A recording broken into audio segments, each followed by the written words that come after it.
So today's speaker, good morning, is the latest recipient of the Kopp's Featherling International Book Awards Phoenix Award. Best New Voice, this goes to any first book by a new author. So Bertha Cooper is the author and the award winner. Her book is Women Were Only Old Once. I've known Bertha now for more than several years, and her wisdom is ageless, non-gender specific, and I'm sure has something for each one of the active members of this club. Bertha was trained and educated to become a registered nurse and furthered her experience with her bachelor's of science in nursing. She began her career in public health and was fortunate to expand her role as Medicare Expanded Health Services. She has led and consulted in administrative and program development in a number of healthcare settings. Her last employment was with Olympic Medical Center, where I met her, and still does occasional consulting. She will celebrate 50 years of marriage with her husband, Paul, next year. And over the years, Bertha has combined her interest in developing ideas and writing in an opinion column that appears bi-weekly in the Squim Gazette. Her first book, Old and on Hold, Aging in Place During the Pandemic, was actually requested. It's a small book and was published in June of 2020. That being said, Bertha's abiding interest in quality of life for aging people, including herself, was transformed into her latest published book, Women, You're Only Old Once.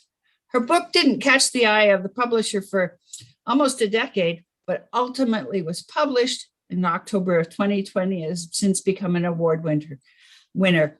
I welcome Bertha to our meeting and look forward to hearing more about active aging. So over to you, Bertha. Okay. Thank you, Kathy. And thank you all for allowing me to be here. I want to mention about Kathy. If you can only have one person in your fan club, make sure it's Kathy, because she is very reinforcing of what everyone does. Loves everyone, don't you, Kathy? I do. She does. When Kathy first called me, she was telling me that about the Rotary, and she said, we have a lot of older members. And I said, Kathy, I don't think that I'm the one you should call to talk about membership recruitment. and Kathy said, no, Bertha, I want them to live well and live longer and be members for a long time. And I'm going to tell you, that's the reason I wrote this book.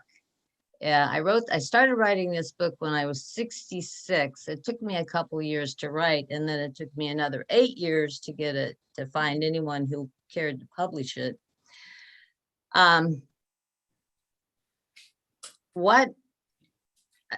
One thing I realized about aging early on was that most people wanted to talk about it. They wanted to have a conversation about it, especially in our culture.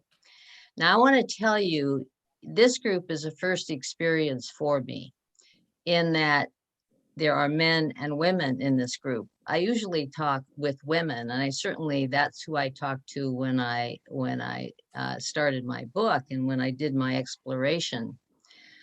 There are gender differences in aging for men and women. There are uteri and prostates and hormonal balances that are different for our genders, but the natural process for aging is the same. There are life expectancies different. I think you all know that the average life of a white woman in the USA is 4 years longer than a white man. The average life expectancy for a non-white woman is 7 years longer than a non-white man. A white woman can expect to live 5 years longer than a non-white woman. I'm not giving you the exact life expectancies because that's changed because of COVID. COVID has actually reduced our average life expectancy. And many of you may already know that in America, we don't do very well in terms of life expectancy. In fact, we're number 46. And in the last year, we've fallen even farther against our peer companies, which are peer countries, which are considered high income countries. But I'm very comfortable talking about aging with men and women. Kathy mentioned my marriage. I'm married to a man who's 94, and he served as a laboratory of sorts for me in writing this book as I watched his aging, shared his aging with him. And now he's sharing with me experiences of being in old age, which is yet another phase of our life. I'm 78 years old, and looking at all of you, I'm wondering if I'm the oldest person on this screen. Am I? Oh, no, No. no. No, somebody said no. Because, and I can't see because now a lot of you have taken your photos away or your pictures away. Can I ask? Well, I'm not going to be able to see you, so I won't know. I wrote this book primarily for women between the age of 55 and 78. Because that was the age range when most of the questions came up. They certainly then came up for me.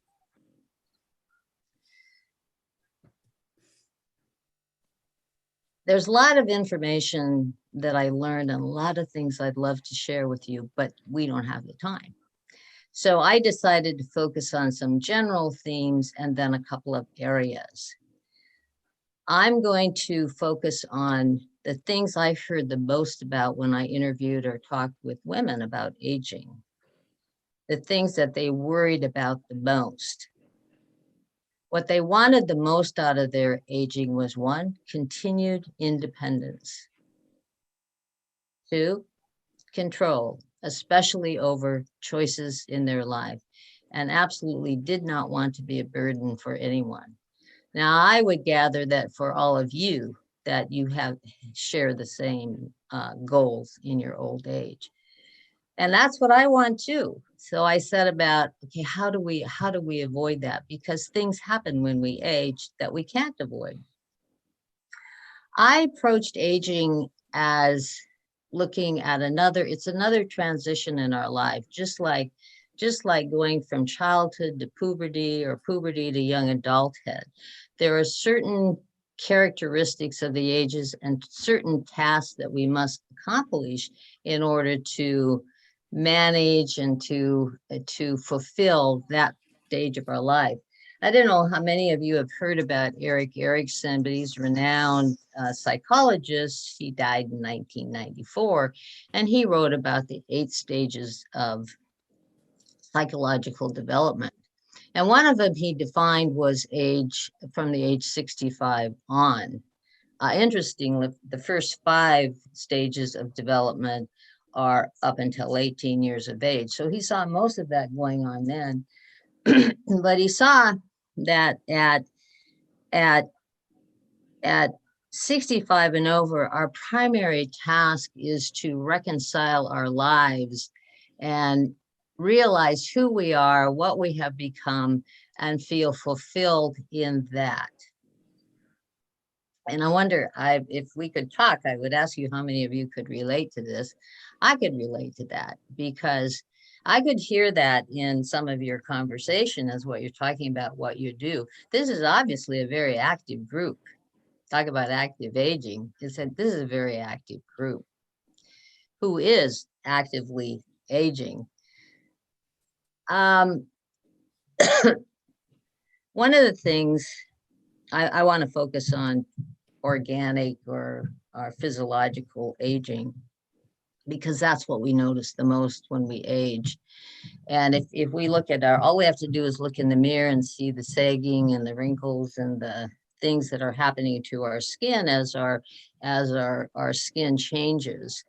That same sort of activity is going on inside our body. Our body is continuing to renew itself. It works well. We should feel good about the magic and mystery of our body. It works well. It continues to renew itself. But as you age, that slows down. You renew, but not as quickly, not as efficiently. and sometimes not as well. So that's the big things we begin to see as we age. So my first advice is stop taking our bodies, including our brains, for granted. It's simply not the same, and it's not going to be the same again. Somebody mentioned, Jim Jones mentioned, he didn't have the balance anymore to be on what it wasn't a skateboard, it was a surfboard. That he didn't have the balance anymore. Well, he probably doesn't have the balance anymore. It's certainly not as when he was younger. We need more than any other time in our life to be aware of what our bodies are. Have any of you heard of where they are? Have any of you heard of proprioception? If not, I will tell you what that is. That is the sense of knowing where your body is without thinking about it. That changes as we age. We begin to lose that. We begin to not be as aware.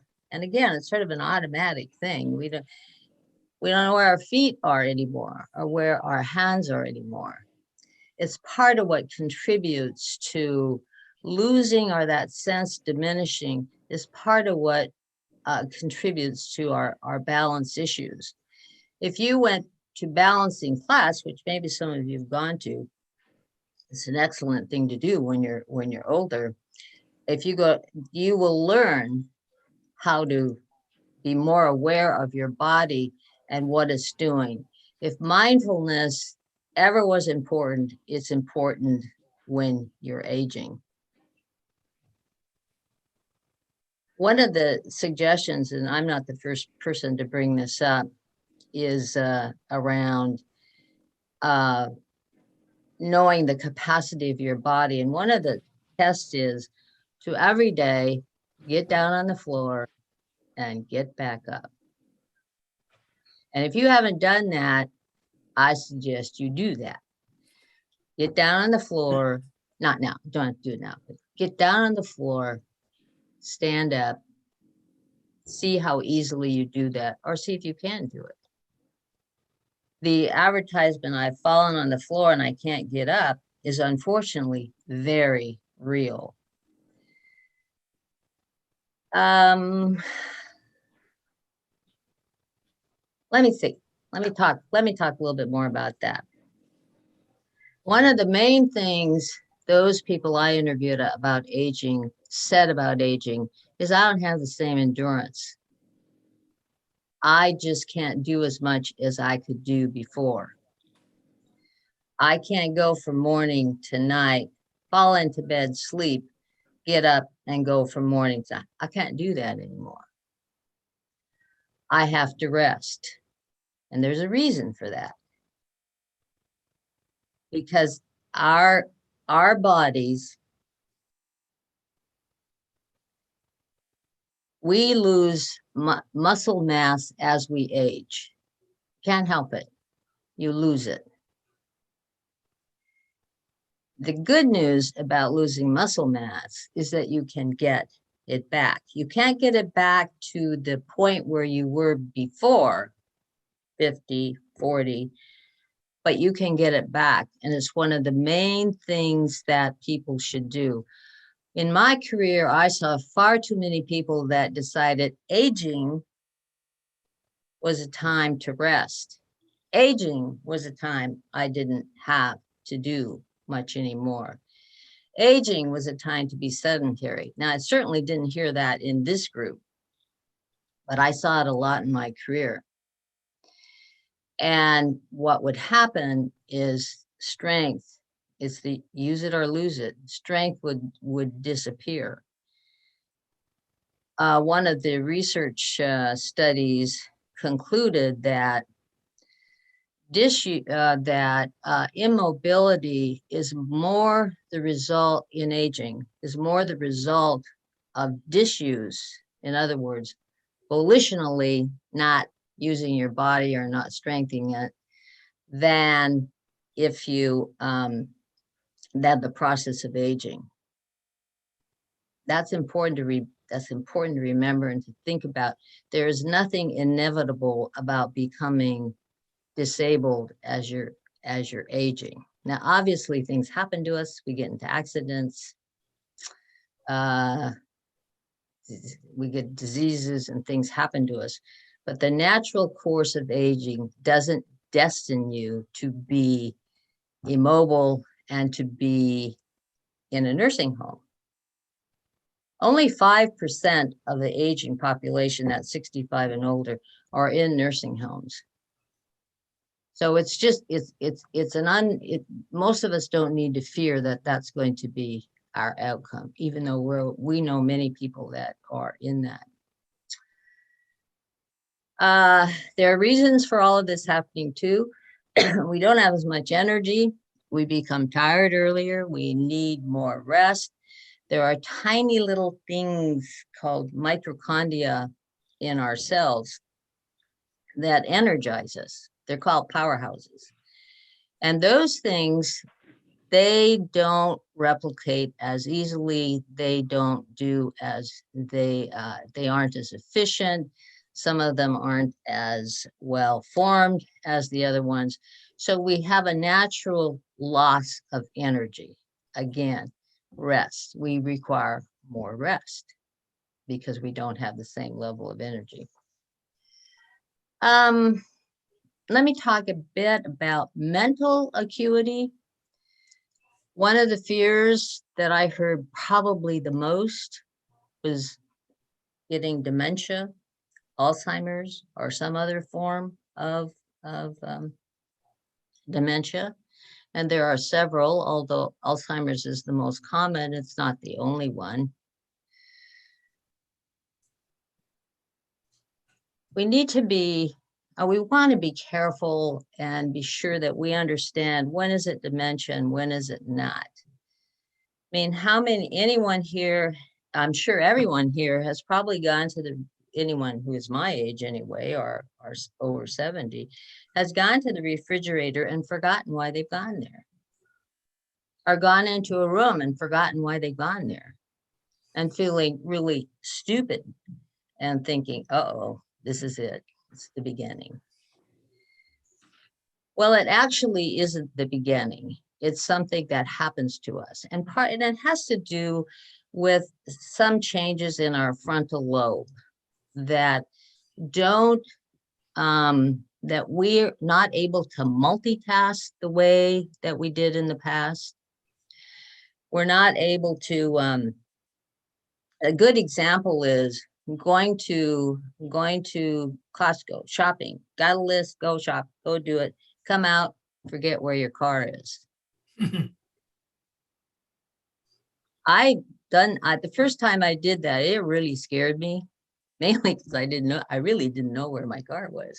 And I thought, this is awful, and so I solved that problem, and maybe some of you have too. I solved that problem by, I always park in the same place when I go to Costco. And it's usually there because I park far away, so I get steps as I walk into Costco. So that's really, but it's not because we're getting demented, it's because we cannot anymore handle as much of the stress of that multitasking. So all we need to do is remember that. I spend a whole chapter on this, and one of my advices to everyone is pick your stress. Handle your life so that you choose what your stress is going to be, and leave room for other stress, because it's going to happen. It's going to happen. You're going to have a relative who needs you or something else. So again, it's making choices about what you do and managing your limitations, knowing they're there and not being afraid of them, but managing them. Another one, and I kind of enjoy this one, I think I have to be careful of time here. There's just so much to say, is seeing someone that you know really well and you cannot remember their name. It's just gone. And many people describe that as a memory problem. It's actually, in scientific terms, not a memory problem. There was a study done called tip of the tongue. And what that said is there's a piece in your cortex, you don't need to remember this, but it's called the insula. And the insula is what helps you retrieve words. It's more of a word finding difficulty. Well, as you get older, that capacity of that insula diminishes, but the word's still there. It's not your memory, because no doubt, probably 2 hours later, you got it. You remember the name. That's going to happen. Don't worry. It's just part of what happens to us. And most of us, by the time we've lived through enough of it, we just kind of laugh about it. Some people call it a senior moment, or it's just a moment. I'm surprised I haven't had one talking to you in this group. So the message, if I want to leave anything, is to understand there are actual natural aging things that happen, to manage those things. And of all things, the most important, manage your stress. We're at a place in our lives where we're going to have stress, but we don't have some of the stresses that we had in our lives before. So if I have one more minute, I just want to comment on COVID. There's a reason that those of us over 65 are more vulnerable to COVID. And it's the same reason that our immune system is not as robust as it was. That's why aging is an underlying condition. Even if you have no other comorbidity in your life, aging is an underlying condition, because our systems just aren't as robust and able to fight off infection as much. That's why part of the reason people who do have comorbidities, there's going to be a recommendation coming out to give booster shots to people who are particularly immune compromised or have other conditions that would make them more susceptible. Don't have the same juice anymore. I should probably end there. I would love it if there was a couple of minutes for comments or questions. Yeah,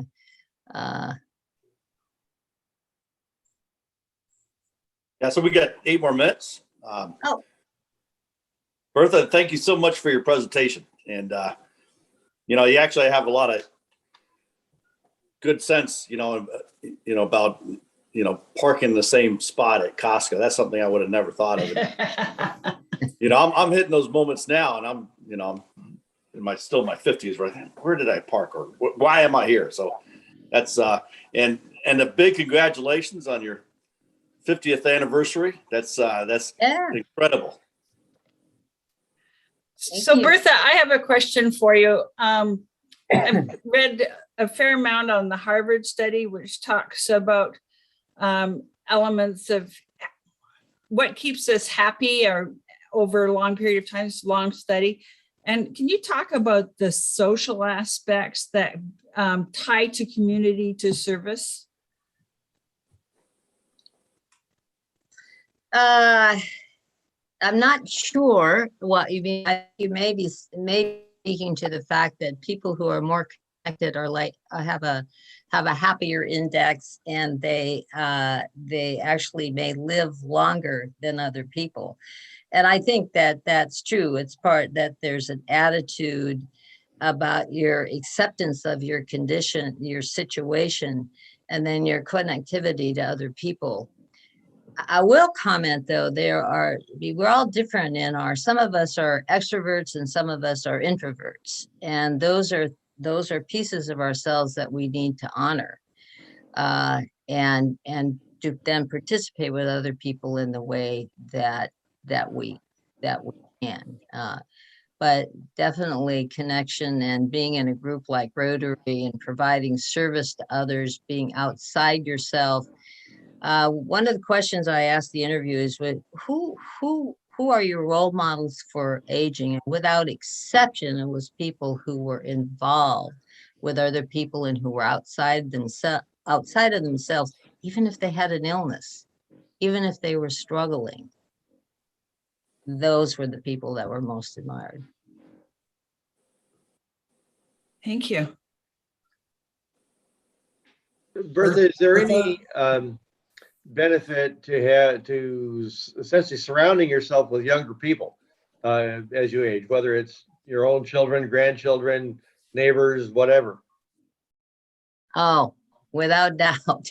I think that there is, if you have family, that family and that social network, sometimes it's hard. I live in Squim, and there actually aren't as many young people in Squim. I don't know if you've noticed that. And it's and I'm always happy in my neighborhood when somebody moves in with children, because it gives us that connection with the continuity of life, if nothing else, and the enjoyment of that. I enjoy my grandchildren. I will have to say, as my husband's gotten older, he's less enjoying great-grandchildren and noise. So there are some, there are some downsides to it, to that. But yeah, I'm glad. I mean, you have mixed ages, obviously, in this club, and I'm sure you want to attract more younger people into it and be exposed to them. And some of the kind of activities you're planning, those are exactly the kind of things that bring all ages together, don't they? Yeah, we've been blessed with our Seans and our Carmens and Tylers and what they have brought to the energy and the ideas that they've brought to the club. And we just want to continue to be open and see more of their friends come. Yeah. And go surfing. Yeah, that too. So Hey, Bertha, Bertha? I have Oh, a go ahead, question. Jim. Oh, Yeah. Who? Jim Jones? yeah, I had a question about, I don't know if in your book or in your research, because I didn't hear you talk anything about this at all. Did you find any distinctive information of the differences between nature and nurture? I mean, you're talking about all the things we can physically do and should do and can do and might do, and but what about raw genetics? Did you find anything interesting or any research at all into that? And it's real personal to me as all of my male relatives, as far back. I mean, my wife does full-time or real hard work on genealogy, and she's got an unbroken line of Joneses that I'm connected to back to the 600s, right? Wow. And one of the things that really stood out to me is that in that entire line, I only have one relative that made it to 70. And in fact, and now me at 68, male relative, and me at 68, I'm the second oldest that we can tell from all time, and yet, and I distinctly my dad died at 57. My grandfather, his dad, was actually the one who made it to 72. But what was remarkable about them in my mind is physically right up, I mean, literally until an hour before they died, they were the healthiest specimens you ever saw in your life. I mean, for their age, active, doing everything they could do. My grandpa was out hunting. My dad happened to be just visiting my aunt when both of them had aneurysms and were killed. And I don't know about all my other relatives, but so nature versus nurture, the genetic factor. Did you find anything interesting or do any research on that? Well, well, in terms of, because obviously I have a medical background, so those kind of things interest me a lot. And I think it's important to be aware of genetics from a medical standpoint, if from no other standpoint. I mean, aneurysm, that would tell you that there's a high risk for you and your children, or oops, you moved. I'm pointing at the screen, silly. That there's a high risk. So anytime the research is that you need to be under good medical supervision, we all do. We all should, and particularly when you have a background as you're describing. Does it make you anxious about reaching 70? Not so much 70. I was anxious as hell about reaching 58 when my dad, Yeah, and I'm yeah. a Jim Jones Jr., right? And my entire life I had idolized him, as so often happens. And I compared where I was to where I knew he was at my age, how are we doing? What are on all kinds of levels. And so, when he died at 57 and a half, it was like, yeah, I was real anxious about hitting 58, Well, but that's not uncommon. And certainly we are very influenced by our life experiences, and they bring up our apprehensions and our concerns. I mean, I talked with a number of women whose mothers had dementia, big fear, yeah, because is that going to happen to me too? So very much as far as what it does to us and how we need to handle it, it's a real thing. I mean, it's a real fear. I think that's the most I can say about it is it's important to be aware of it, to understand the role of genetics, and to be medically covered in that way, or even with mental illness, right? To be covered that way, to be sure that you're taking care of yourself and taking care of any kind of fears that you have. They're real. Well, Bertha, we reached the end of our time here, and we really appreciate you giving us insight. You've done a lot of research, and you've got an incredible book there, and it's something that we all need to think about, because age happens for sure. Yes, and just to comment, this is the book. Oh, very good. Yes, this is the book. When we're only, and I will tell you that several women either read to or shared this book with their partners, especially chapter 14 on sexuality. Oh, very good. All right. Okay. what was the title again, Bertha? Women were only old once. Thank you. I read it. And for the reminder, 1 week from today, we're in Joshua's. So looking forward to see everybody live. So it's be very good. All right. Well, I hope everybody has a safe weekend. Tomorrow morning at 10 at Norm's house. You put the address there, and thanks for doing that, Norm, and hosting it. And Carmen, your incredible project. It's fantastic. So stay safe. It's hot out there, and hope everybody has a great weekend and great week. And thanks for y'all's time and being here. Thank you. Thank you, Bertha. See y'all. Thank you. Thank you for having me. Thank you so much, Bertha. Thank you, Kathy. I'll be in touch.